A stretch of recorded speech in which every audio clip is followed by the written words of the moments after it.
Welcome back to Haunted World, where we delve into the chilling and mysterious realms of true crime. Today, we're embarking on a journey through a case that is not only filled with unexpected twists, but also reveals the darker sides of human nature. This is the story of Sharon Marshall, a tale woven with secrets, betrayal, and tragedy that feels as if it were ripped straight from the pages of a suspenseful thriller. But rest assured, every detail is rooted in reality.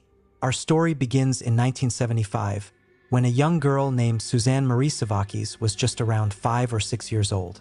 She had a mother, Sandra Sandy Chipman, and 3 siblings. At the time, her mother was struggling financially and made a decision that would ultimately change all of their lives forever. She married a man named Franklin Delano Floyd. Floyd presented himself as a caring stepfather, but in reality, he was a convicted criminal with a dark and violent past. He had already spent time in prison for a string of offenses, including sexual assault, attempted kidnapping, and bank robbery.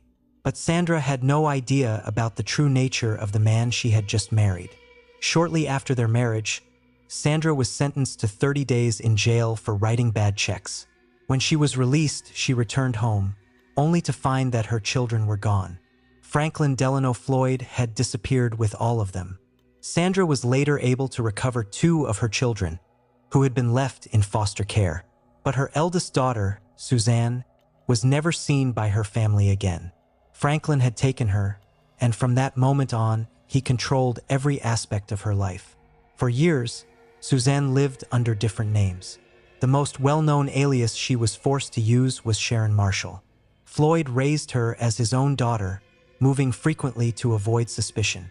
Despite the horror she was living in, Suzanne, or Sharon as she was known, was incredibly intelligent and ambitious.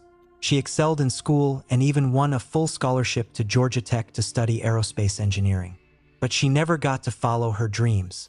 The man who had stolen her life made sure she would never escape. Instead of letting her go to college, Floyd forced her into a life of crime and exploitation. By the late 1980s, he had relocated with her to various states, making her work as an exotic dancer. He controlled her completely, making sure she could never run away. During this time, Sharon became pregnant and gave birth to a son named Michael Hughes.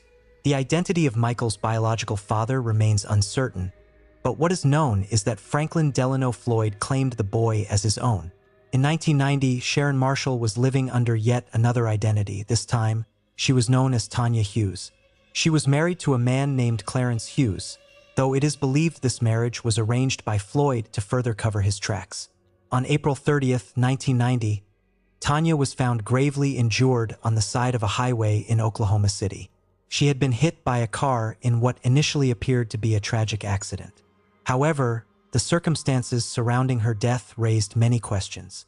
Doctors quickly realized that she had suffered severe injuries before the accident, injuries that suggested she had been beaten.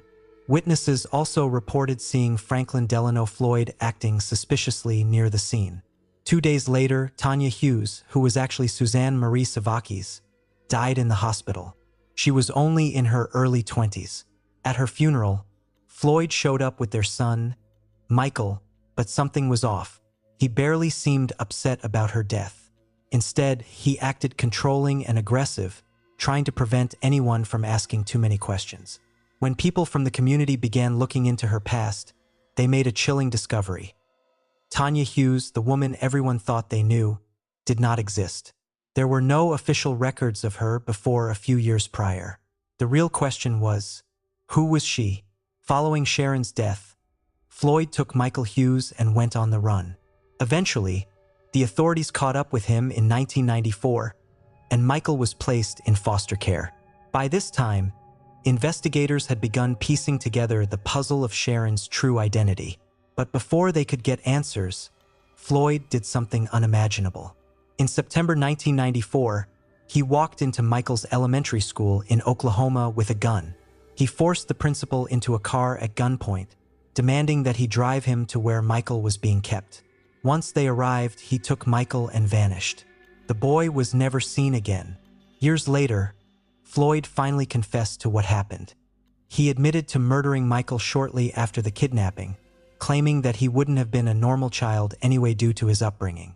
It was a heartbreaking end for the little boy who had already lost so much.